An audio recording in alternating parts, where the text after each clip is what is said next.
तुम्हें कितनी बार बताया है, मेरे तैयार होने से पहले मेरा नाश्ता तैयार हो जाना चाहिए। शादी के 25 सालों बाद भी मुझे क्यों बार बार एक ही बात बतानी पड़ती है सुनीता? तुम्हें क्या है, तुम तो आराम से घर में रहोगी, मुझे काम पर जाना पड़ता है। तुम हो कि हमेशा बेवकूफ़ों जैसी हरकत करती हो।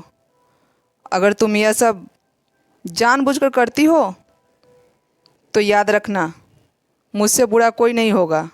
आज भी अर्जुन का पारा चढ़ा हुआ था। इन कटु शब्दों में अपना गुस्सा उतारते हुए, गीला तौलिया कुर्सी पर फेंकते हुए अर्जुन गुस्से से सुनीता की तरफ देखने लगा। सुनीता के लिए अर्जुन का यह बेवजह का गुस्सा कोई नई बात नहीं थी। वह महीनों में 3-4 बार ऐसे ही सुनीता पर बरस पड़ता था। पहले पहले सुनीता उसका विरोध किया करती थी, लेकिन जब कई सालों तक अर्जुन में कोई बदलाव नहीं दिखा तो सुनीता ने खुद को ही बदल दिया। अब अर्जुन के कुछ भी कहने से सुनीता को कोई फ़र्क नहीं पड़ता था। अर्जुन की हर बात वह चुपचाप सिर नीचे झुकाए सुन लेती थी। शादी के पहले 5 साल तक सुनीता ने पूरी कोशिश की थी कि अर्जुन को बदला जाए, लेकिन फालतू का गुस्सा करना और बाद में सुनीता को भला बुरा कहना, यह मानो कि उसकी आदत सी बन गई थी। कोई भी वाद विवाद होता तो अर्जुन सीधा सुनीता को बोल देता, अगर मैं तुम्हें अच्छा नहीं लगता तो क्यों नहीं चली जाती अपनी मायके, क्यों रहती हो मेरे साथ? इतना सब कुछ होने के बावजूद सुनीता अर्जुन के साथ रहती थी, क्योंकि उसे अपनी बेटी की फिक्र थी और वह जाती भी तो अपने बूढ़े हो चुके माँ बाप को इस उम्र में परेशान करना नहीं चाहती थी। समाज और लोग क्या कहेंगे, यह भी तो उसे देखना था। वह इतनी पढ़ी लिखी भी तो नहीं थी कि खुद जाकर कोई नौकरी कर सके और अपना और अपनी बेटी का पालन पोषण कर सके। सुनीता को अब अपनी फिक्र नहीं थी, उसे फिक्र थी तो बस अपनी शादी लायक हो रही बेटी की। सुनीता नहीं चाहती थी कि पति पत्नी की झगड़े की वजह से राधा डिस्टर्ब हो। राधा की पढ़ाई पूरी हो चुकी थी और उसके लिए अब शादी के रिश्ते आने लगे थे। कई रिश्तों को राधा ठुकरा चुकी थी। 2-3 महीने बाद एक अच्छा रिश्ता आया। रिश्तेदारों और पहचान के लोगों ने भी लड़के के बहुत गुणगान किए थे।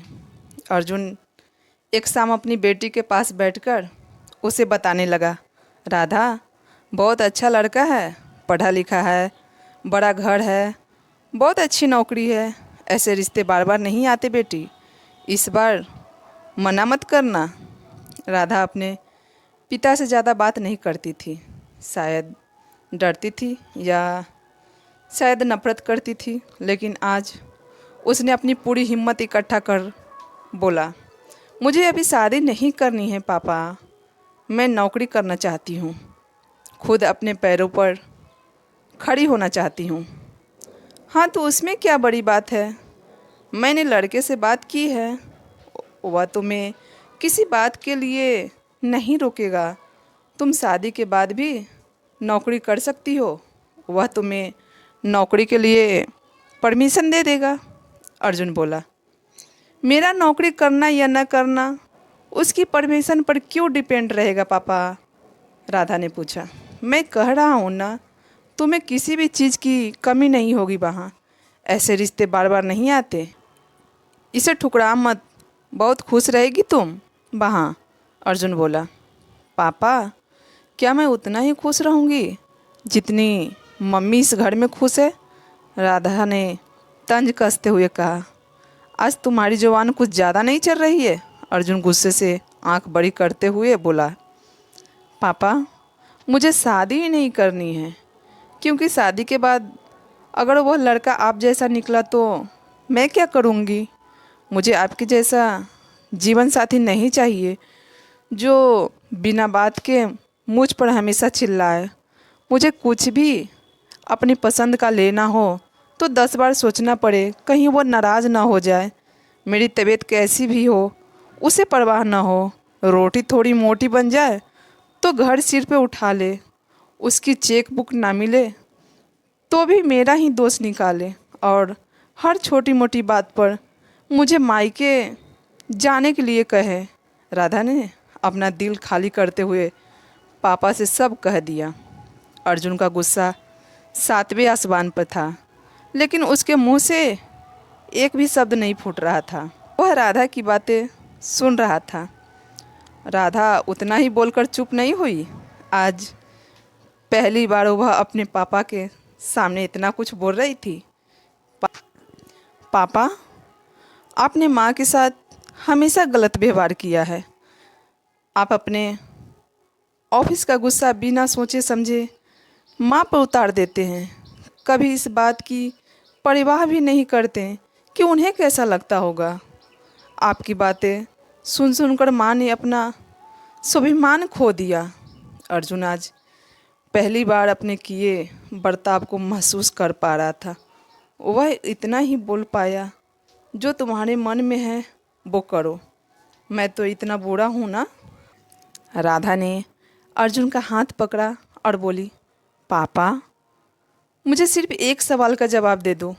क्या आप चाहोगे कि मेरा पति आपके जैसा हो? अगर आपका जवाब हाँ है तो कर दीजिए मेरा रिश्ता आज ही, और ना है तो मुझे आत्मनिर्भर बनने दीजिए। अर्जुन कुछ भी ना बोल पाया और वह वहाँ से चुपचाप बाहर चल गया। आज उसे सुनीता के सामने जाने में शर्म आ रही थी। चलते चलते उसकी आंखों से आंसू बह रहे थे। अर्जुन ने आज से अपने आप को बदलने का निश्चय किया। अगले दिन से सुनीता ने अपने पति में काफ़ी बदलाव देखा। वह सोचने लगी, जो हिम्मत राधा ने दिखाई है वह हिम्मत अगर मैं पहले ही दिखा देती तो शायद आज परिस्थिति कुछ और होती।